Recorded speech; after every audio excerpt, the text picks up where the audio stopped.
Alessandro Moretti paid $300 for a vineyard he had never seen, and it was the best-worst decision of his life.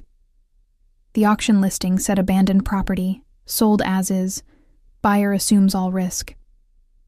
What it did not mention was the woman living in the cellar, the vines that had not been tended in 5 years, or the fact that buying this place would force him to confront everything he had been running from for the past 20 years. Where are you watching from? Drop your country or city in the comments below.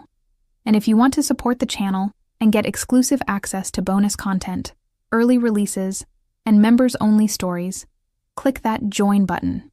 The drive from the city took 3 hours, winding through hills that grew steeper and more remote with each mile. Sandro made the trip alone, which was unusual. In his line of work, going anywhere alone was either stupid or suicidal. But he needed this. Needed space from the constant presence of guards and soldiers, and the weight of being Alessandro Moretti, boss of the Northern Territories. For once, he just wanted to be Sandro, the man his grandfather had called him before the old man died, and left Sandro to inherit a legacy of violence instead of vineyards. The property looked worse than the grainy auction photos had suggested. The main house sagged on its foundation, windows broken, roof missing shingles. The barn was still standing, but just barely, its red paint weathered to a dull rust. And the vines. God, the vines were a disaster. Row after row of twisted, overgrown plants that had not been pruned in years, their branches tangled and wild, grapes long since rotted on the stem or devoured by birds. Sandro stood in the middle of what had once been a driveway, and wondered what the hell he had been thinking. He remembered the auction, remembered drinking too much whiskey, and feeling the familiar ache of loneliness that never quite went away. Remembered seeing the listing and thinking about his grandfather's vineyard. The one where he had spent summers as a boy, learning to prune and harvest, listening to the old man talk about patience and growth and how good things took time, before his father had pulled him away from all that, dragged him into the family business, turned him into something his grandfather would have been ashamed of. $300. For this. Sandro almost laughed, but the sound stuck in his throat because laughing alone in an abandoned vineyard felt too much like admitting he had made a terrible mistake. He walked toward the house, gravel crunching under his expensive shoes. The front door hung crooked on its hinges, and when he pushed it open, the smell of mold and decay hit him immediately. Inside was worse than outside. Water damage on the walls, holes in the floor, furniture covered in dust and mouse droppings. He was about to leave when he noticed something that made him stop. A window on the second floor was open. Not broken, open. As if someone had deliberately pushed it up from the inside. Sandro's instincts, honed by 20 years of staying alive in a business where paranoia kept you breathing, kicked in immediately. He moved quietly through the house, checking rooms, listening for sounds of movement. Nothing, but there were other signs. Recent signs. Footprints in the dust on the stairs. Small, definitely a woman's shoe size. A blanket in one of the upstairs bedrooms that did not look like it had been there for 5 years. An empty can of soup in what had been the kitchen, the label not yet faded. Someone was living here, or had been, very recently. Sandro went back outside and started a more thorough search. The barn yielded nothing except evidence of animals and weather. But the old wine cellar, built into the hillside behind the main house, had a door that was not just closed, but locked, from the inside. He stood there for a long moment, weighing his options. He could leave, pretend he had not noticed anything, come back with a crew to start renovations, and let whoever was squatting here scatter into the wind. Or he could do what he always did, which was confront problems directly. He knocked on the cellar door. The sound echoed dully against the old wood. No response. He knocked again, harder. "I know someone's in there. I'm the new owner. I'm not calling the police. Just want to talk." Still nothing, but he heard something. a small sound that might have been a sharp intake of breath. "Look," Sandro said, keeping his voice level. "I'm going to break this door down in 30 seconds. Rather not have to replace it right after buying this place, but I will. Your choice." He started counting. Got to 27 before he heard the scrape of a lock being turned. The door opened just a crack, and a woman's face appeared in the gap. Even in the poor light, Sandro could see she was terrified. Her eyes were wide, her skin pale, her dark hair pulled back in a messy ponytail. She was thin, too thin, the kind of thin that came from not eating enough rather than deliberate dieting. "Please," she said, and her voice shook. "I'll leave. Right now. Just please don't tell him where I am." Sandro frowned. "Tell who?" "My husband. Ex-husband. Please." Her hazel eyes filled with tears, but she blinked them back angrily, as if crying was a weakness she could not afford. "I'll go. I'm sorry I was trespassing. I just needed somewhere safe for a while." Something in her voice, in the way she held herself, triggered recognition in Sandro. He had seen this before. Women in his territory who came to him for protection from men who hurt them. The way they flinched at sudden movements. The way they apologized for existing. The desperation mixed with defiance. "I'm not going to tell anyone anything," Sandro said carefully. "But I need to understand what's going on. You've been living here?" She hesitated, then nodded. The door opened slightly wider, and Sandro got a better look at her. Mid-30s, maybe, wearing clothes that had seen better days, dirt under her fingernails. But there was something else, too. Something in the set of her shoulders and the way she met his gaze despite her fear. Strength. She had been broken, but not destroyed. "How long?" he asked. 3 months, since July. She swallowed. "The property was abandoned. I thought no one would notice." "And your husband?" "Ex-husband," she corrected sharply. "David. We've been divorced for 3 months. He didn't want the divorce. He's been looking for me since I left." "You can't just go to the police?" She laughed, bitter and broken. "He has the police. He has money, connections, friends in the right places. If I go to them, they'll tell him exactly where I am. They've done it before." Sandro understood that better than most people would. The corruption. The way money and power could buy anything, including blind eyes from law enforcement. "What's your name?" "Does it matter?" "It does to me." She studied him for a long moment, clearly trying to decide if she could trust him. Finally, she said, Alessia Romano." "Alessandro Moretti. People call me Sandro." He did not offer to shake hands. She looked like she might bolt if he moved too suddenly. "You studied viticulture." That caught her off guard. "What?" He gestured toward the vineyard behind him. "The vines. Someone's been trying to care for them. Not effectively, but trying. The pruning is amateur, but shows knowledge of what should be done. That was you." Alessia's expression shifted, surprise replacing some of the fear. "I studied it before I got married, before I gave up everything for him." Her voice went hard on the last word. "I've been trying to keep some of the vines alive. Stupid, probably. But it gave me something to do besides hide." Sandro made a decision. Probably a stupid one. Probably one he would regret. But he made it anyway. "Stay." "What?" "Stay here. Help me rebuild this place. I bought it planning to restore the vineyard, but I don't know anything about growing grapes. You do. Work for me. In exchange, you get a safe place to live, and I don't ask questions about your ex-husband." Alessia stared at him like he had just spoken a different language. "Why would you do that?" "Because I'm tired of being alone, and this place is too big a project for one person. Because you clearly need help, and I can provide it.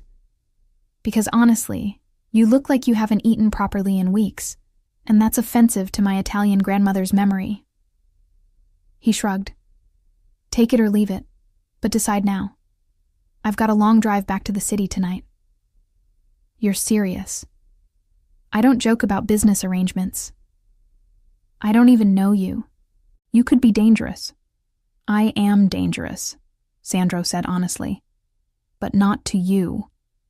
You want references, I can't provide them. You want guarantees, I don't have any. But what I can tell you is that I bought this vineyard because I'm looking for something real. Something that matters beyond territory and profit. And you're here because you're running from something. Maybe we can help each other. Or maybe we'll both just end up disappointed. But at least you'll be fed and safe while we figure it out." Alessia was quiet for a long time, her hazel eyes searching his face. Then, almost to herself, she said, "You paid $300 for this place?" "I was drunk." The corner of her mouth twitched, almost a smile, clearly. And just like that, the tension broke slightly. Not disappeared, but eased enough that she opened the door all the way and stepped out into the fading afternoon light. In the better illumination, Sandro could see more details. The way her clothes hung on her frame, the shadows under her eyes, the wariness in every movement, but also the way she stood straight, despite everything, the intelligence in her gaze, the determination. "Okay," Alessia said finally. "I'll try it. But if this turns out to be some weird situation, I'm leaving." "Fair enough. Same goes for me if you turn out to be a terrible worker." This time she did smile, just a little. "Deal." They shook hands, and Sandro noticed how small hers felt in his, how cold despite the warm October evening.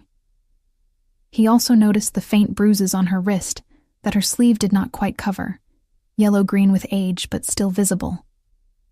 Rage flashed through him, quick and hot, but he pushed it down.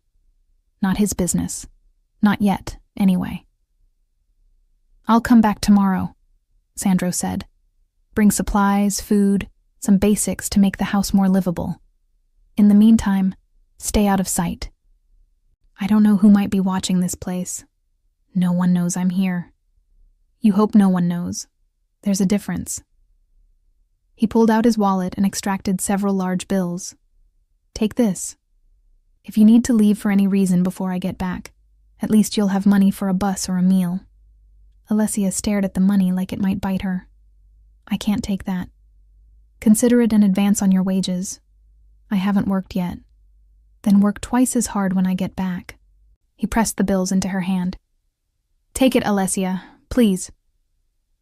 She looked at the money, then at him, and something in her expression shifted.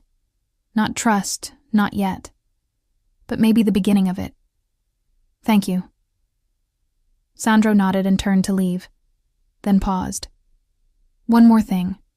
My grandfather used to say that good wine takes time, patience, and care. Same with people. Give this time. We'll figure it out." He did not wait for a response, just walked back to his car and drove away, but in his rearview mirror, he could see Alessia standing in front of the cellar door, watching him leave, and he wondered what the hell he had just gotten himself into. The drive back to the city gave Sandro plenty of time to question his sanity. He had just agreed to let a complete stranger live on his property, offered her money and protection, and committed to restoring a vineyard that was more dead than alive. Any one of those decisions could be justified individually, but together they formed a pattern of behavior that was absolutely not characteristic of Alessandro Moretti. Careful boss, strategic thinker, man who survived 2 decades in organized crime by never making impulsive choices. Except he had been making impulsive choices lately. The vineyard itself was proof of that. $300 and a belly full of whiskey, and he had bought a property he had never seen. And now, apparently, he had also acquired a tenant he knew nothing about, except that she was running from an abusive ex-husband and knew something about grapes. His second-in-command, Marco, was going to have an aneurysm. Sandro pulled into the city just after midnight and went straight home, skipping the usual stop at his office. His apartment was in one of the buildings he owned. Top floor. All modern lines and expensive furniture that a decorator had chosen, because Sandro had not cared enough to do it himself. It was beautiful and cold, and felt nothing like a home. He poured himself a drink and stood at the window, looking out at the city lights and thinking about a woman with frightened hazel eyes and a vineyard full of dying vines. This was stupid, risky, potentially dangerous for both of them if her ex-husband was as connected as she claimed. Sandro should call the whole thing off, give her some money, and walk away. But he knew he would not. Something about Alessia had gotten under his skin, worked its way into the lonely places he usually kept locked down. Maybe it was the way she had tried to care for the vines despite having nothing. Maybe it was the strength in her fear. Or maybe it was just that he was 43 years old, had more money than he could spend, more power than he needed, and nothing in his life that meant anything real. His grandfather's face floated through his memory, the old man's weathered hands teaching a 10-year-old boy how to prune a grapevine. Patience, Sandro. You can't rush growth. You have to tend it carefully. Give it time. Trust the process. Sandro finished his drink and went to bed. In the morning, he would start the process. Tend carefully. Give it time. See what grew. True to his word, Sandro returned to the vineyard the next day with a truck full of supplies. Food, blankets, basic tools, a generator and space heaters because the nights were getting cold. He also brought Marco, which was unavoidable. His second needed to know where he would be spending time, needed to be able to reach him if something went wrong in the city. Marco took one look at the property and said, "Boss, please tell me you're joking." "About which part?" "All of it. The vineyard, the condition it's in, the fact that you apparently plan to restore it yourself." Marco was in his 50s, had been with the organization since before Sandro took over, and was one of the few people who could speak to him directly without fear. "You know nothing about vineyards." "I'm learning." Sandro started unloading boxes from the truck. "Help me with these." "This is insane. You're too busy for this. We've got the Rossi situation to handle, the new territory agreements, the shipment coming through next week." "Then handle them. That's why I have you." "Sandro. Marco." Sandro stopped and looked at his second directly. "I need this. Can't explain it better than that. I need something in my life that isn't about territory or money or watching my back every second. So I'm doing this. You can support it, or you can complain. But either way, it's happening."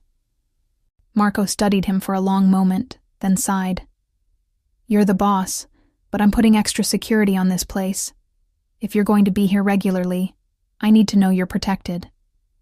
"Subtle security. This property is supposed to look abandoned." "Why?" Sandro hesitated. He had not planned to mention Alessia to anyone, but Marco would find out eventually. Better to control the narrative. "There's a woman living here. She's hiding from an abusive ex-husband. I offered her a place to stay in exchange for helping with the vineyard." Marco's expression went through several complicated shifts. "Boss, I know what it is. I'm doing it anyway. She needs help. I can provide it. End of discussion." Her ex could come looking. "If he does, we'll handle it. Quietly. I don't want this becoming a thing, Marco. Just extra eyes on the property. Make sure no one's watching who shouldn't be." Marco nodded slowly. "You're going soft. Maybe. Or maybe I'm just tired of only being hard." Sandro picked up a box of groceries. "Now help me unload before I decide you're useless." They spent the next hour bringing supplies into the house and setting up the generator. Alessia stayed out of sight the entire time, which Sandro appreciated. He had not told Marco more than necessary, and he wanted to keep it that way. When everything was unloaded, and Marco had left with promises to arrange discreet surveillance, Sandro called out toward the cellar. "Alessia, it's safe. Just me." She emerged slowly, warily, looking at the pile of supplies he had stacked on the porch. "That's a lot of food." You looked like you needed it. He handed her a bag. There's a generator in the kitchen. I'll show you how to use it. Should give you power for lights and heat. And there's a propane stove, so you can actually cook.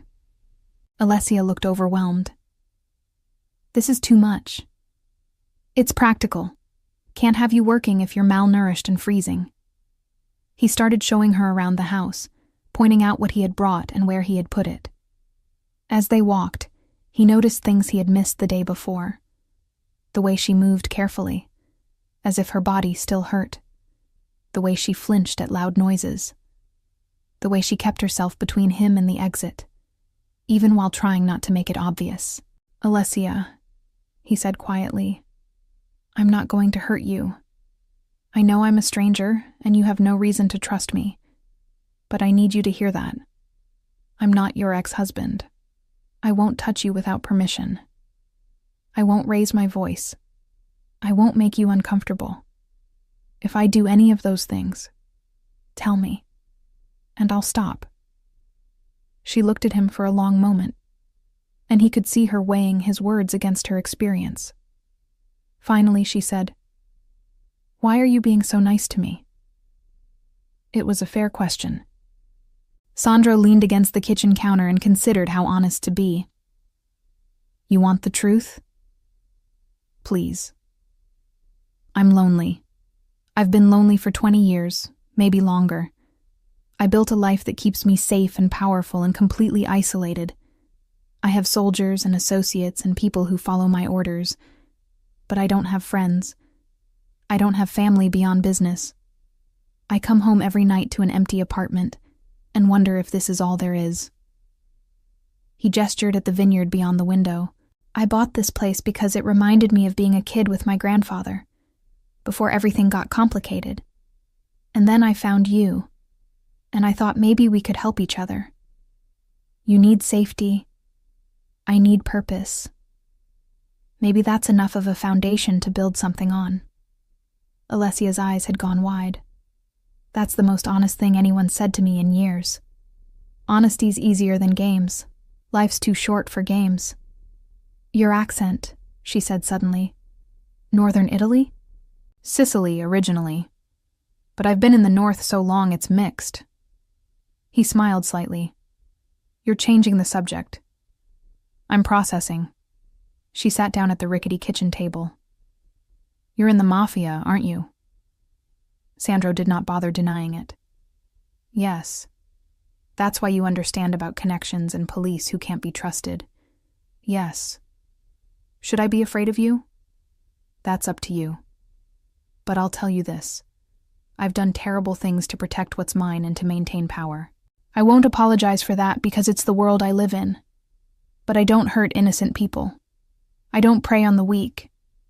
And I don't tolerate men who beat women. He held her gaze. Your ex-husband ever shows up here, he'll regret it. That's a promise. Alessia was quiet for a long time, her fingers tracing patterns on the old wooden table. Then she said, I studied viticulture at the University of Florence, got my degree, had dreams of working at a prestigious winery, maybe eventually owning my own place. Then I met Davide at a party. He was charming, successful, said all the right things. We got married when I was 21. Too young, too fast, too stupid to see the warning signs. Sandro stayed quiet, letting her talk. He was good for the first year. Attentive, loving, supportive. Then he lost his job and things changed. He started drinking, getting angry, blaming me for everything. The first time he hit me, he cried afterward. Promised it would never happen again. I believed him. She laughed, the sound hollow. I believed him for 8 years. 8 years of being hit, controlled, isolated from everyone I cared about. 8 years of being told I was worthless, that no one else would want me, that I deserved what I got. You didn't, Sandro said quietly. You didn't deserve any of that. I know that now. It took a long time to know it. She looked up at him. He broke my ribs 6 months ago, put me in the hospital. The doctors asked if I wanted to file a report, and I finally said yes. Davide found out, got there before the police could arrive, told the doctors it was a misunderstanding. His family knows people. They made it go away. But it scared him enough that he got more careful, more controlled, started threatening what he'd do if I tried to leave again. But you left anyway. I left anyway. Waited until he went on a business trip, packed one bag, emptied our joint account, and ran. Filed for divorce from another city with a lawyer who specialized in domestic abuse cases. The divorce went through because David didn't want the publicity, but he made it clear he wasn't done with me. He'd fine me, make me pay. I couldn't stay in the city, couldn't go to friends or family because he was watching them. So I came here, found this place on a map, abandoned and forgotten. Figured I could hide until I figured out my next move. And then I bought it. And then you bought it. She smiled slightly. Worse luck or best luck, I'm still not sure. Let's aim for best luck. Sandro straightened.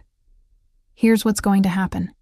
You're going to stay here, keep living in the cellar if that feels safest, or move into the house once we get it more livable. You're going to teach me everything you know about grapes. We're going to rebuild this vineyard together. And I'm going to make sure your ex-husband never finds you. You can't promise that. Yes, I can. I have resources you can't imagine. People who owe me favors. Eyes and ears everywhere. If he comes looking, I'll know before he gets within 10 miles of this place. Sandro pulled out his phone and handed it to her. Put your number in there. You need anything? You call me. Day or night doesn't matter. I'll answer. Alessia took the phone with shaking hands and entered her number. When she handed it back, she said, "Thank you. I don't know why you're doing this, but thank you. You already thanked me yesterday. Don't make a habit of it. We're partners now. Partners help each other." Over the next few weeks, they fell into a routine. Sandro would drive up from the city twice a week, staying for long days of work. Alessia proved her expertise. Knowledgeable, hard-working, determined to save whatever vines could be saved. They worked side by side, pruning and clearing years of neglect, repairing trellises. The physical work was harder than Sandro had done in years. His life in the city involved strategy and violence when necessary, usually delegated. Here, his hands got dirty, his muscles ached, his expensive clothes got ruined. And he loved it.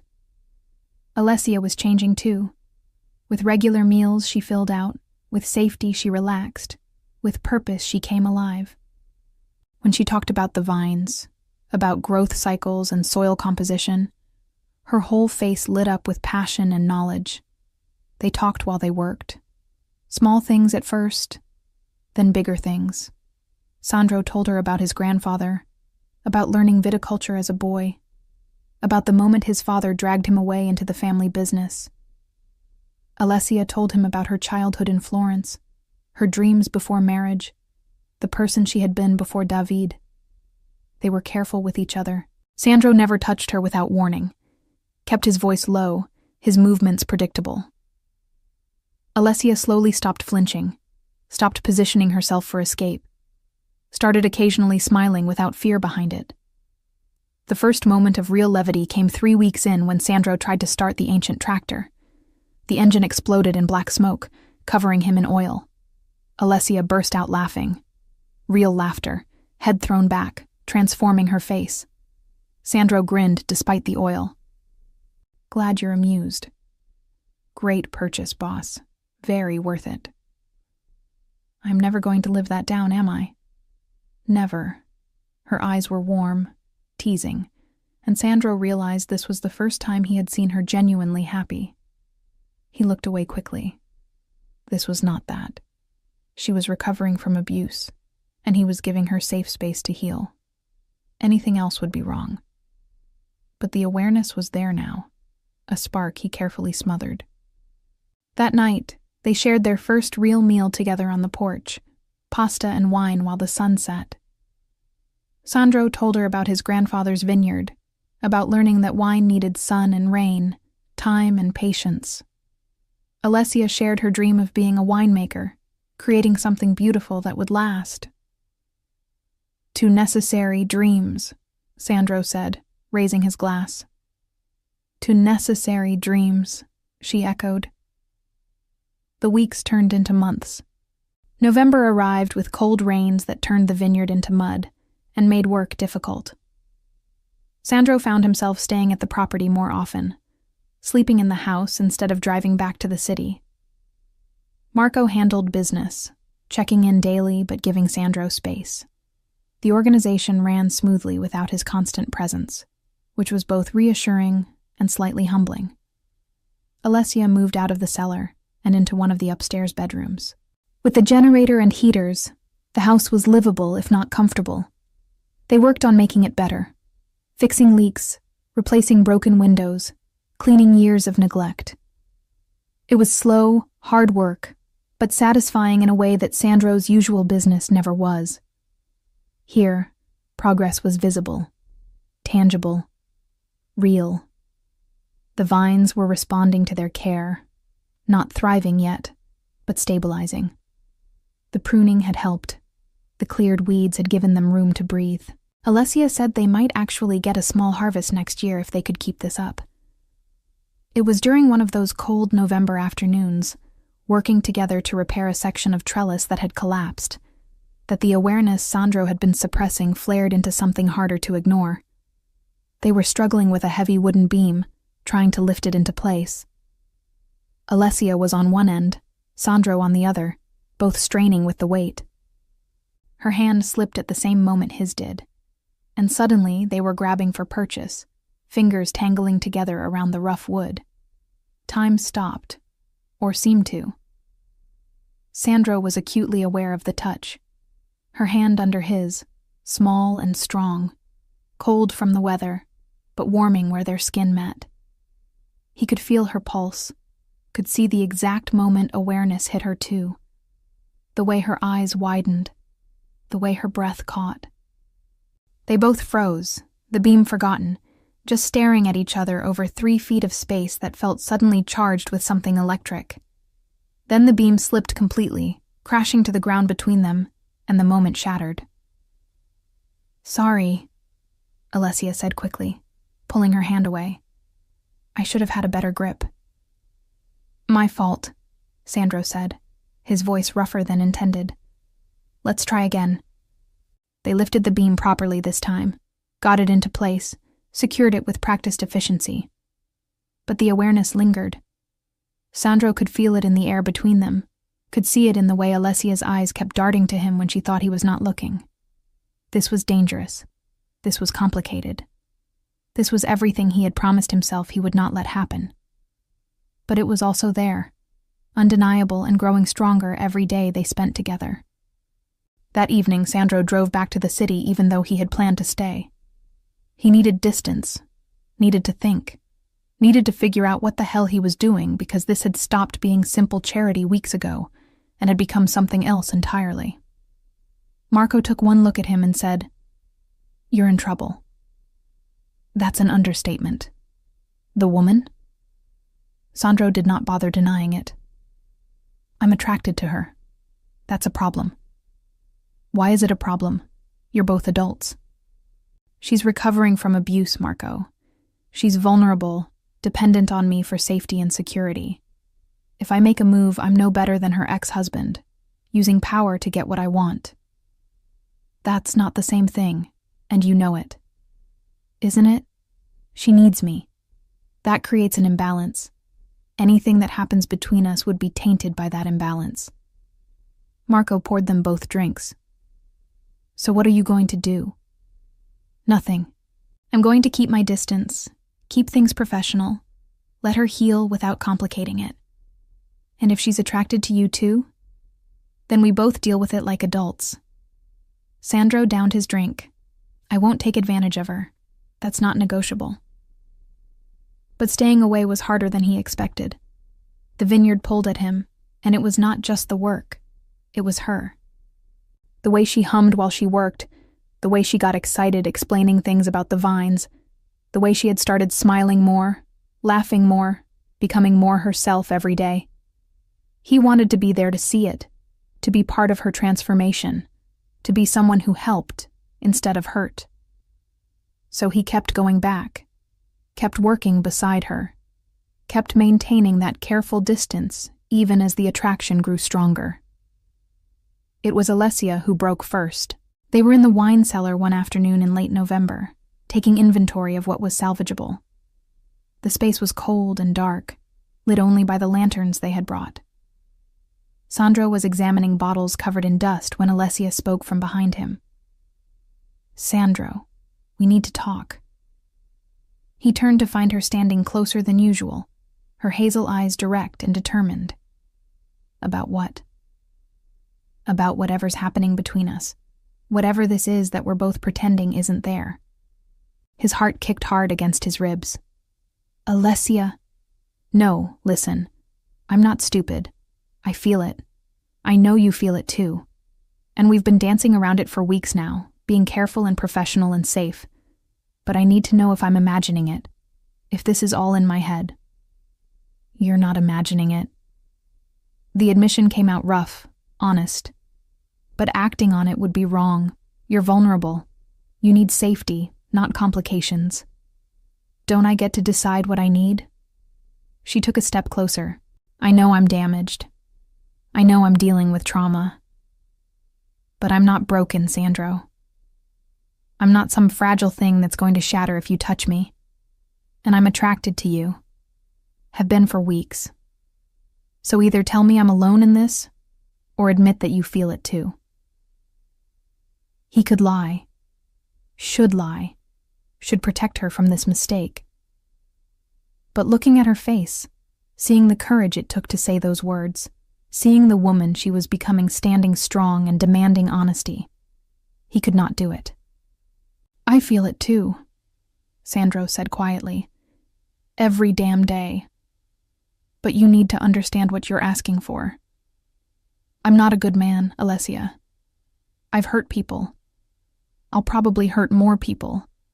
My world is violent and complicated and dangerous. Getting involved with me means accepting all of that.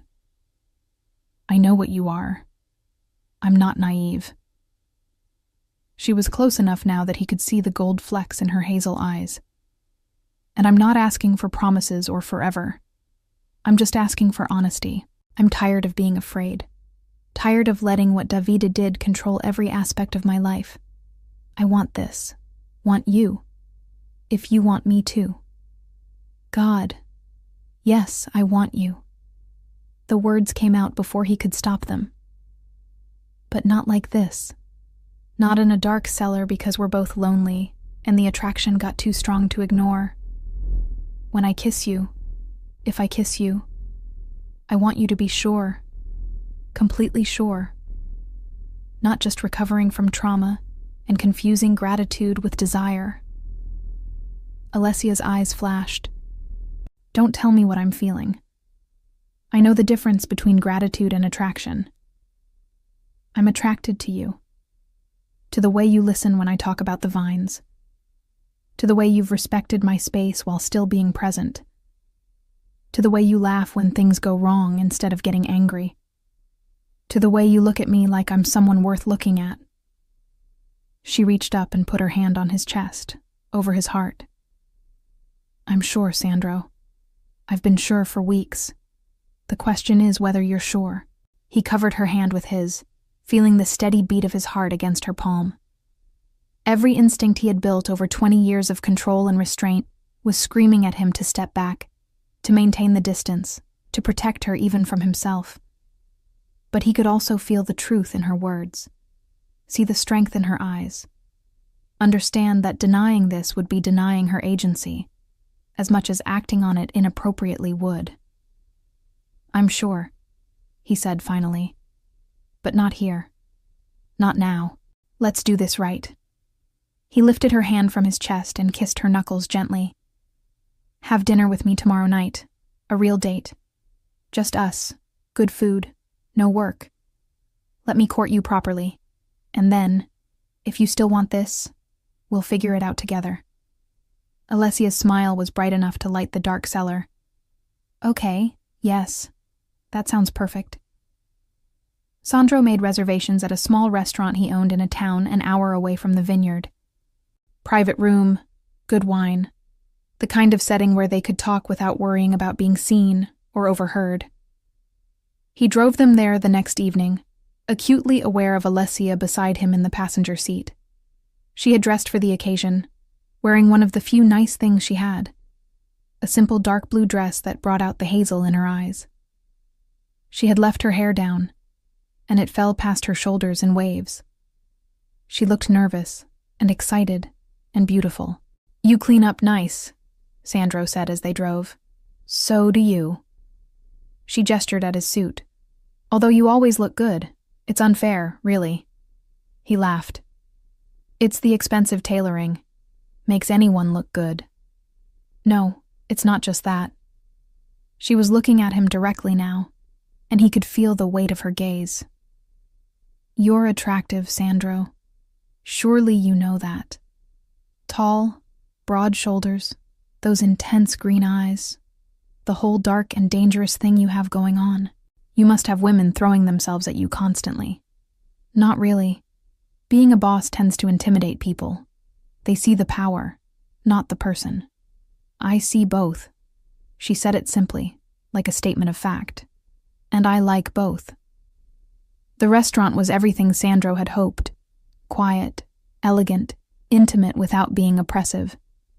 They sat across from each other at a table set with candles and wine, and for a few hours, they forgot about vineyards and ex-husbands and complicated pasts. They just talked, about everything. About favorite books and worst first jobs and whether pineapple belonged on pizza. "My grandfather would disown me for even considering it," Sandro said, making Alessia laugh. "Mine too. Some things are sacred." They talked about family, about the grandmother who taught her to cook, and the uncle who had first taken her to a vineyard when she was 8 years old. They talked about dreams deferred and roads not taken. They talked about fear and healing and what it meant to start over. "You've made me feel safe," Alessia said over dessert. "That's not a small thing. I spent 8 years never feeling safe, always waiting for the next explosion, the next moment of violence. And here, with you, I can breathe. I can be myself. That's everything, Sandro. Everything." "You did the hard part," he said. "You left. You survived. You're rebuilding. I just gave you a place to do it. You gave me more than that. You gave me hope that not all men are like Davide.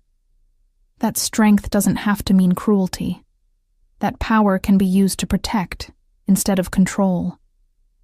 She reached across the table and took his hand. "Thank you for seeing me. Really seeing me. Not just the victim or the project, but the person." Sandro squeezed her hand gently. "I see you, Alessia. I see how smart you are, how strong, how passionate about the work. I see the way you light up when you talk about the vines. I see the courage it takes to get up every day after what you survived. I see all of it." Walking back to the car, Alessia moved closer, taking his arm. It was a small thing, that touch, but it felt monumental. A gesture of trust and affection that made Sandro's chest tight with feelings he had not allowed himself in years.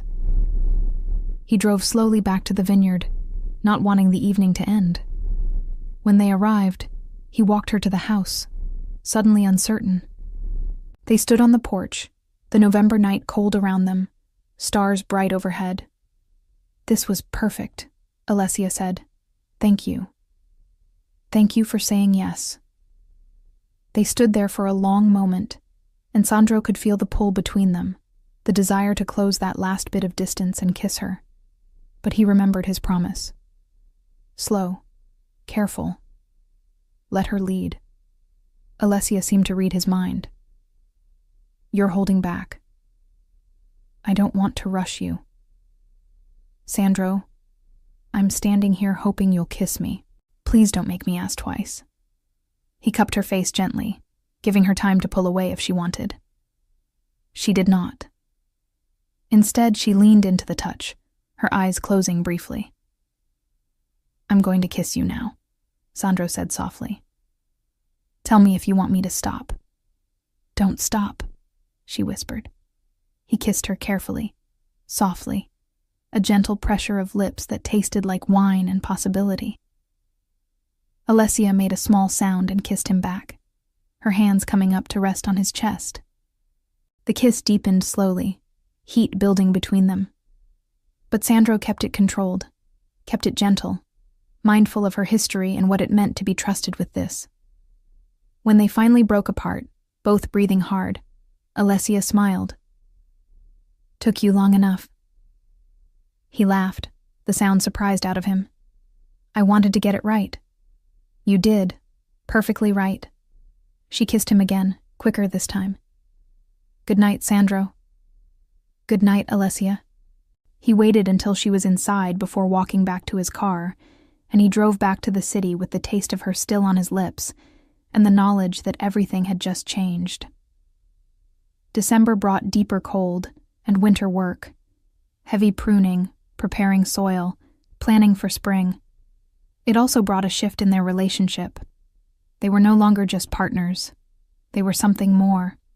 They kissed often, in the vineyard during breaks, in the house while cooking, slow explorations that never pushed further than Alessia was comfortable with.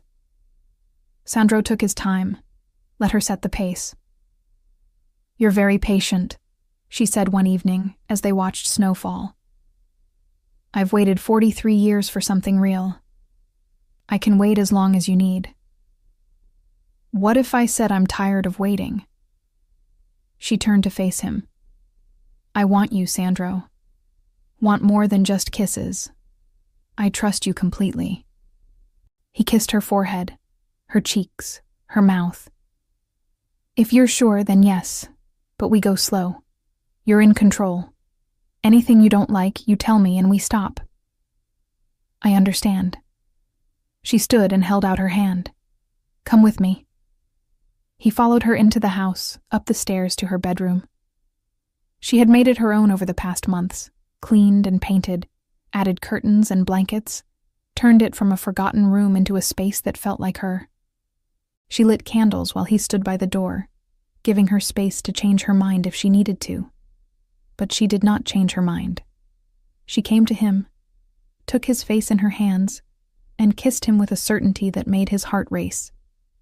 He kissed her back, hands moving to her waist, pulling her closer. She was small against him, fitting perfectly in his arms, and he was overwhelmingly aware of the trust she was placing in him. They moved to the bed slowly, shedding layers between kisses. Sandro made sure to check in constantly. "This okay? Does this feel good? Tell me if you want me to stop." Alessia answered with actions more than words, her hands exploring his body with growing confidence, her mouth finding his again and again. When they finally came together, it was with a tenderness that surprised them both. Sandro had been with women before, but never like this. Never with this level of care and awareness and absolute determination to make sure she felt cherished. He moved slowly, watched her face, paid attention to every sound and reaction. Alessia clung to him, overwhelmed by sensation and emotion. This was nothing like what she had known before. This was gentle and consuming and right. When Sandro whispered her name against her skin, when he told her she was beautiful, when he made sure she found her pleasure before his own, she felt something break open inside her, something that had been locked away since long before Davide, some fundamental belief that she was not worth this kind of care.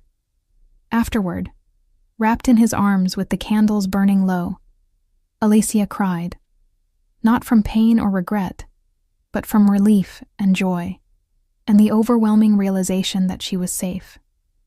Truly, completely safe. Sandro held her through it, stroking her hair, murmuring reassurances in Italian that she only half understood, but felt in her bones. When she finally stopped crying, she looked up at him and smiled. "That was perfect. You're perfect." He kissed her gently. Thank you for trusting me. Thank you for being worth trusting." They fell asleep, tangled together, and Sandro thought that this moment of peace and intimacy and hope, was worth more than every territory he controlled, every dollar he had, every bit of power he had accumulated over 20 years. The winter months passed in a kind of quiet bliss that Sandro had never known existed. He split his time between the city and the vineyard, handling business while also building a life that felt real and meaningful. Alessia flourished, gaining confidence and strength with each passing day, becoming more fully herself. The frightened woman who had hidden in the cellar was still part of her story, but no longer the whole story. Now she was also the woman who laughed freely, who planned for the future, who loved without fear. They worked on the vineyard together even in the cold, planning for spring planting, studying winemaking techniques, talking about the future in increasingly concrete terms. The house became warmer, more comfortable, filled with their combined presence. They cooked together, read together, made love, and talked for hours about dreams and hopes, and all the things they wanted to build. "We could actually make this work," Alessia said one evening in late February. They were reviewing plans for the growing season, mapping out which sections would be planted with which varieties. Her expertise shone through in every decision, every detail. "With the right investment and care, we could have a producing vineyard in 2 years. Small batches at first, but enough to start building a reputation." "You really think so?" "I know so. The land is good. The climate is right. We've done the hard work of rescuing what was here. Now we just have to build on that foundation." She looked up at him, eyes bright with excitement and possibility. "We could make wine, Sandro. Real, good wine. Your grandfather would be proud." "Our wine," he corrected gently. "This is as much yours as mine now." "Our wine," she agreed, and kissed him. They said "I love you" for the first time on a cold March evening. It was not planned or dramatic. They were making dinner together, moving around the increasingly comfortable kitchen with the ease of long practice, when Alessia handed him a spoon to taste the sauce and said, "I love you," as naturally as she might have said, "Pass the salt." Sandro froze, spoon halfway to his mouth. "What?" "I love you." She said it again, looking at him directly, no fear or uncertainty in her face. "I've known for weeks, but I wanted to be sure before I said it. I'm sure. I love you, Alessandro Moretti. All of you. The dangerous parts and the gentle parts and everything in between." He set down the spoon and pulled her into his arms. "I love you too. Have loved you for months, probably. Just didn't want to say it until you were ready to hear it." "I'm ready." She kissed him. "I'm so ready." They burned the sauce and ordered food instead, spending the evening in bed talking about love and the future, and what it meant to find each other in the ruins of a forgotten vineyard. Spring brought new challenges. The vines budded with green shoots promising life. It also brought news that Davide had hired investigators getting closer. "I need to handle this permanently," Sandro said. Alessia knew what that meant. "Do what you need to do. Just come back to me. Always." Sandro left for 3 days. When he returned, he said, "It's done. He won't bother you again. He's in a hospital in Hungary with no memory of the past decade and documentation of fraud his own family turned over. He'll never come back to Italy." Relief washed over Alessia so powerfully her knees went weak. Sandro caught her, held her while she cried. "It's over," she kept saying. "It's really over." They celebrated by going into town together for the first time. Alessia walked through the village without fear, shopped for groceries, ate gelato, laughed freely. "I forgot what this felt like," she said, face turned to the sun. "Being free. You've always been free with me." "I know, but now it's real. Forever." Spring turned into early summer, and the vineyard truly came alive. Green shoots became leaves, became flower clusters that would become grapes. Alessia was in her element, checking the vines daily, adjusting their care with the precision of someone who knew exactly what she was doing. Sandro watched her work and fell more in love every day. It was on a warm June evening, walking through rows of healthy vines, that Sandro made his decision. He had been carrying the ring for weeks, waiting for the right moment. But he realized there was no perfect moment. There was just this. The two of them in the vineyard they had saved together, the sun setting over hills that had become home. He took Alessia to the spot where he had first found her, the cellar entrance where a terrified woman had hidden from the world. So much had changed since that October day. The vines were green and thriving. The house stood solid and welcoming. And Alessia smiled without shadows now. "This is where I found you," Sandro said, taking her hand. "Where my life actually started." "Sandro." He dropped to one knee, pulling out the ring box. "Alessia Romano, you walked into my life when we both needed saving. You turned a broken man and a destroyed vineyard into something beautiful. You taught me how to hope again, how to love again, how to be more than just the sum of my worst choices. You've given me peace I never thought I'd have. I want to spend the rest of my life growing things with you, growing grapes and wine and a life that matters. Marry me. Be my partner in everything. Let me spend every day proving I'm worthy of your trust and your love." Alessia was crying, happy tears streaming down her face. "Yes. Yes, 1,000 times yes. You already prove it every day, Sandro. You've shown me what real love looks like, what safety feels like, what it means to be cherished. I love you so much." He slipped the ring on her finger, a sapphire because it matched her dress from their first date, because she deserved something as unique and beautiful as she was. Then he stood and kissed her, while the sunset painted the vineyard gold, and the vines they had saved together swayed in the evening breeze. They were married in early September, exactly 1 year after Sandro had bought the vineyard. It was a small ceremony in the village church, followed by a reception at the vineyard itself. Sandro's organization came, though most did not know exactly how to process their boss getting married at a vineyard. Marco stood as best man and gave a speech about never expecting to see Sandro this happy. "When he bought this place for $300, I thought he'd lost his mind," Marco said, making the guests laugh. "Turns out it was the sanest thing he's ever done. To Alessandro and Alessia, may your love be as enduring as good wine."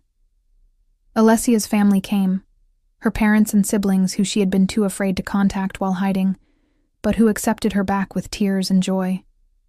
Her mother cried through the entire ceremony, overwhelmed with gratitude that her daughter was safe and happy. Her father shook Sandro's hand and said, "Take care of her. She's been through enough." "I will," Sandro promised. "For the rest of my life. She's everything to me." They danced under the stars, between the rows of vines that were heavy with grapes ready for harvest. Alessia wore a simple white dress and flowers in her hair, and Sandro thought she had never looked more beautiful. She glowed with happiness, her smile radiant and free. "Happy?" he asked, holding her close as they swayed to soft music. "Deliriously. You?" "More than I knew it was possible to be." He kissed her forehead. "Thank you for taking a chance on a lonely boss with a terrible vineyard. Thank you for seeing me, for loving me, for building this beautiful life with me." She looked up at him, eyes shining. "For showing me that love doesn't have to hurt, that I could trust again, that I deserve to be happy. You deserve everything. And I'm going to spend the rest of my life making sure you have it." They stood there under the stars, surrounded by the vineyard they had saved and the people who loved them, and knew that this was just the beginning. They had started with broken pieces, a dying vineyard, a woman fleeing abuse, a man drowning in loneliness. But together, they had built something whole and beautiful and lasting, 6 months later, they harvested their first real crop. Small but promising, the grapes were exactly what Alessia had predicted. Good quality, full of potential. They made their first batch of wine together, following traditional methods, letting the process unfold naturally. "It won't be ready for years," Alessia explained as they bottled the wine. "Good wine takes time." "Like people," Sandro said, making her smile. "Exactly like people." They labeled the bottles with a simple design, the outline of the vineyard and the words Vigneto Moretti, their vineyard, their wine, their future. Sandro never left the organization entirely. He remained boss, still commanded respect and fear when necessary, still made decisions that involved violence and power. But he scaled back, delegated more, spent less time in the city and more time at the vineyard. Marco ran most day-to-day operations, and the business thrived under the new arrangement. "You've gone soft," one of his rivals said at a meeting. Sandro just smiled. "No, I've gone smart. I have something worth protecting now. Something worth building. That doesn't make me weak. It makes me dangerous in new ways." The rival never challenged him again. Alessia expanded her knowledge, took online courses in winemaking, networked with other small vineyard owners. She transformed from someone who had studied viticulture years ago into someone who lived and breathed the craft. The vineyard flourished under her care, producing better crops each season. They talked about children, about the future, about the legacy they wanted to build. Not just wine, but a life, a family, something that would outlast them both. "I never thought I'd have this," Alessia said one evening. They were sitting on the porch of the house they had renovated together, watching the sun set over their vines. "I thought David broke me permanently, that I'd never trust anyone enough to love them, never feel safe enough to build a life." "You were never broken." Sandro pulled her close. "Just hurt. There's a difference." "I know that now. You taught me that." She looked up at him. "What about you? Did you think you'd ever have this?" "No. I thought I'd die in the life, violently, probably young. I thought loneliness was just the price I paid for the choices I made. I never imagined." He gestured at the vineyard, at her, at everything they had built. "This, us, home. Best $300 you ever spent? Best $300 anyone ever spent." He kissed her. "I love you, Alessia Moretti. I love you too." They sat there as the stars came out, the same stars that had watched them meet a year and a half ago, when everything was broken and impossible. The same stars that watch them now, whole and healed, and building something beautiful from the ruins of what they had been. The vineyard grew, their love grew, and in a forgotten corner of the Italian countryside, two people who had been lost found exactly what they needed in each other, and in the vines they tended together. They had started with $300 and desperation and impossible hope. They built love, partnership, wine, and a future that tasted sweeter than anything either of them had imagined possible. Have you ever found something beautiful in an unexpected place? Have you witnessed love grow from broken beginnings? Where are you watching from? Drop your country or city in the comments below. If you enjoyed this story, subscribe to our channel for more tales of healing, redemption, and unexpected romance. Hit that notification bell so you never miss a new story. And if you want exclusive bonus content, extended scenes, and early access to our stories, consider joining our membership program. Your support helps us create more content like this. Thank you for being part of our community.